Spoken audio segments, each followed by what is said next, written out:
And this is the show that gets to the pulse of the big brand world of marketing and advertising. So without wasting any more time, let's get straight to business and take a look at what's lined up for you in the next half hour. Inflation is a reality, and that realization has got the FMCG sector striving hard to become leaner and meaner. We bring you a special Nielsen report on the 3 pricing models manufacturers have adopted in these volatile times. FE's 2012, the Advertising Effectiveness Award, saw Ogilvy garner the top slot once again. We bring you a detailed analysis on agency performances across 5 years. And finally, hyper-competition is forcing marketers to use questionable competitive practices, truth or myth. Enough has been said and discussed about the weakening rupee and rising inflation. And this prolonged hyperinflation regime has so far been exerting maximum pressure on the country's manufacturing sector. Desperate times call for desperate measures, and according to a special Nielsen report, there is a broad consensus that pricing is the key to mitigate inflation and retain consumer loyalty. Khushbu Patodia analyzes the 3 pricing models and the impact it's had on the different FMCG verticals.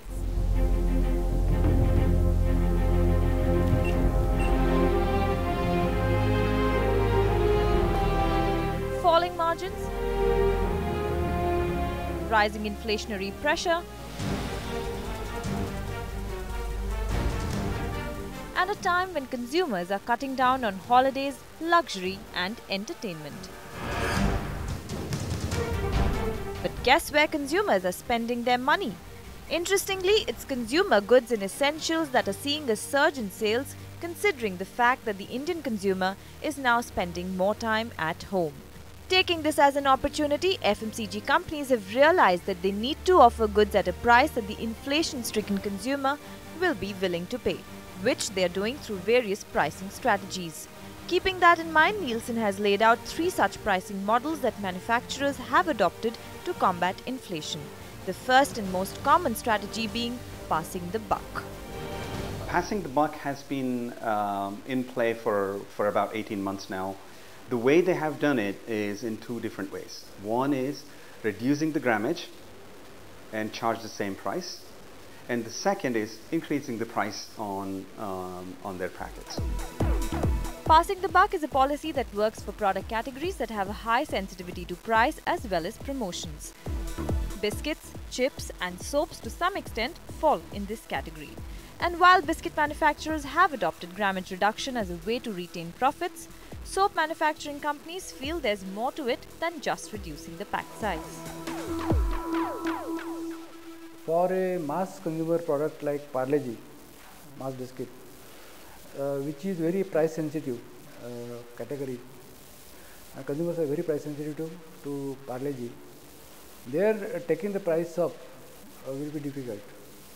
So there we have to reduce the pack weight and keep the price same, which the price point which the consumers are used to. In case of brand like 2020, where they are used to that 5 rupees price slot and 10 rupees price slot, which have become almost magical price points now in the category of cookies and creams. There the consumers have got used to those price points so much, we can't afford to take the price up by 1 rupee, 2 rupees. They can't, because they don't have change for in between price slots. So we have to maintain the price point of 5 and 10. So confectionery, I think, is a classic example where you have things at 50 paisa and 1 rupee, and if the price of sugar increases, you actually have a practical challenge because you don't find 25 paise coins right now, right? So you actually face a practical challenge where I think the grammage reduction would face a significant challenge if you're talking about sub 2 rupees because there the coinage is actually an issue, and I don't think there is any other alternative that companies have but to live with those kind of things. We are taking away the frills from a product if it may, but not taking away any of the functional values. Looking at some non-value adds from consumer, functional benefits to a consumer. So there are some costs which we could take away from the packaging, or better negotiations internally also with some of our partners also. Add to that the government's recent speculation on bringing back the old commodity policy that will restrain manufacturers from reducing the pack size beyond the standard bait layout, which according to experts will only make the times ahead much more challenging.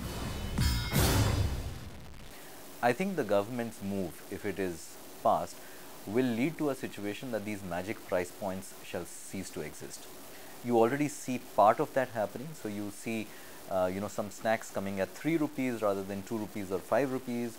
You see some biscuits coming at 6 rupees or 11 rupees. So I think if the grammage reduction element goes away because of the government policy, we will see the end of the magic price point. I think that thing is regressive in the sense that what it will do, it will actually be detrimental to consumers. The reason price points are important is, as I said, that in India, as the incomes are growing, people are aspiring for branded products. People are aspiring for whether driving up the consumption ladder. So what I think price point packs do is to make the products reachable. They make the product affordable to a lot of consumers who want to adopt that category. So therefore, trying to get out of this price points because of having some of the grammage restrictions being put back in place is actually going to long term harm the consumer and also harm the growth consumption story in India. The irony of the situation is that while on one hand manufacturers are fighting rising input costs, on the other hand they are betting big on premiumization or increasing the price on products that offer value to customers. So personal care products like shampoos, creams, face wash and fragrances are the ones benefiting from the second model, which Nielsen has termed as making money. What we are doing at the moment, and that's something which is quite significant, is that given the Indian market and the fact that a lot of consumers don't have a lot of disposable income, on just about all the categories, all the brands that we operate in, we have started coming up with smaller packs at lower per unit cost. So if you take face wash as a category, which is really buoyant at the moment, this is a product that we used to sell earlier, which is a big face wash at almost 100 rupees, and now we've come up with a smaller one at 25 rupees. So it's the point of bringing in a product which is very, very accessible. Same with shampoos. One of the most premium brands that we have is L'Oreal Paris. So there's a bottle of shampoo at 130 rupees, and now we've come out with a sachet at 4, which might be at a premium compared to all of the sachets in the market, but for a consumer, it's the opportunity of experiencing L'Oreal Paris quality at a very, very affordable price. Moving from price-insensitive products to those that attract deals and promotions. These are products that may or may not be sensitive to price, but respond well when coupled with promotions. That's the third strategy that companies have adopted, and as Nielsen puts it, is called share play. One that's common with colas, salty snacks, or even juices.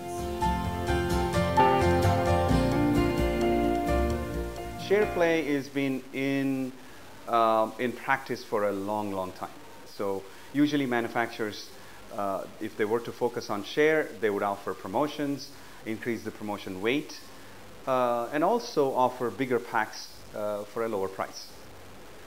This has been in works, but again, if you think about the revenue or the P&L impact through these two promotion strategies is much lower than the other two that we talked about.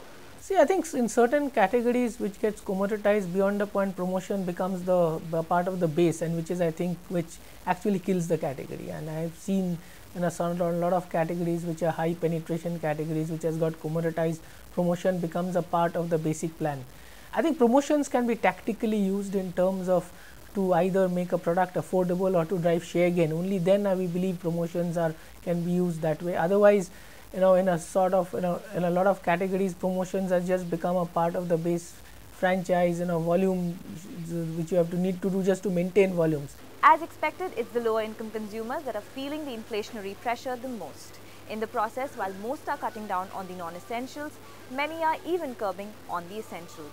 What's surprising is the fact that it's the upper income households that are impacted more strongly than the middle class. No doubt inflation spells troubled times for manufacturers, but it also presents an opportunity of sorts. And companies that are agile enough to restructure their pricing in an innovative and efficient manner will reap benefits not just in the immediate but also in the long term. Tough times indeed, and 2012 is not promising to make it any better. On that note, we're slipping into a quick break, but hyper competition is forcing marketers to use questionable competitive practices. Truth or myth? Stay tuned to find out.